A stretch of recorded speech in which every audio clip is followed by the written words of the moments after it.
కార్పొరేషన్ను ఏదైతే గ్యారంటీ ఇవ్వకుండా ఇచ్చిన అప్పులు ఉన్నాయో బ్యాంకులు, అది ప్రభుత్వానికి సంబంధం లేదు కాబట్టే మీరు దీంట్లో రాయడం లేదు. ఈరోజు 7,21,918 టోటల్ అప్పులు అంటే మీరేమంటారు? 9,74,556 అంటారు. ఎందుకు మీరు అంటున్నారు అంటే వైఎస్ఆర్సీపీ ప్రభుత్వమే ఇంత అప్పు చేసిందండి.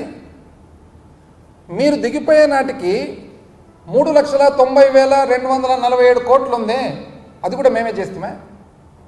అంటే 2014 నుంచి 2019కి ఏదైతే 3,90,247 కోట్లు ఉన్నిందో అది కూడా మేమే చేస్తామే.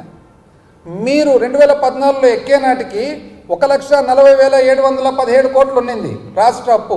అదేమన్నా మీరు చేసినామని చెప్పి మేము అంటున్నామా? లేదు కదా.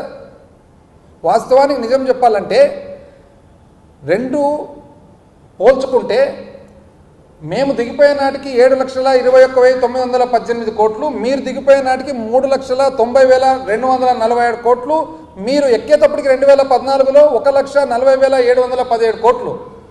మూడింటిని పోల్చుకుంటే మీరు 2014 నుంచి 2019 1,40,717 కోట్ల నుంచి రాష్ట్ర అప్పును 3,90,247 కోట్లకు తీసుకుపోయినారు. అంటే సంవత్సరం మీద సంవత్సరం పెరుగుదల, యావరేజ్ పెరుగుదల ఏదైతే కంపౌండెడ్ యాన్యువల్ గ్రోత్ రేట్ అని అంటారో అది చూస్తే సగటు వృద్ధి రేటు చూసుకుంటే సగటు వృద్ధి రేటు మీరు 22.63% పెంచినారు అప్పును.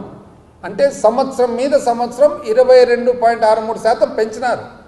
3,90,247 కోట్ల నుంచి 7,21,918 కోట్లు మా పీరియడ్లో ఏదైతే పెరిగిందో సంవత్సరం మీద సంవత్సరం మేము పెంచినది 13.57% మాత్రమే.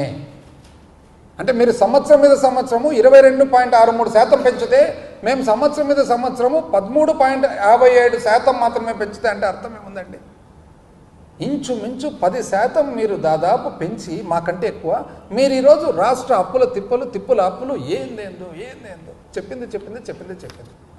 ఇది కాదని చెప్పండి. ఇప్పుడు నేను చెప్పిన లెక్కలు కాదని చెప్పండి. కాదని చెప్పేదానికి అవకాశం ఎట్లుందండి? మీరు సబ్మిట్ చేసినది కదా ఇది బడ్జెట్ ఇన్ బ్రీఫ్ ఆంధ్రప్రదేశ్.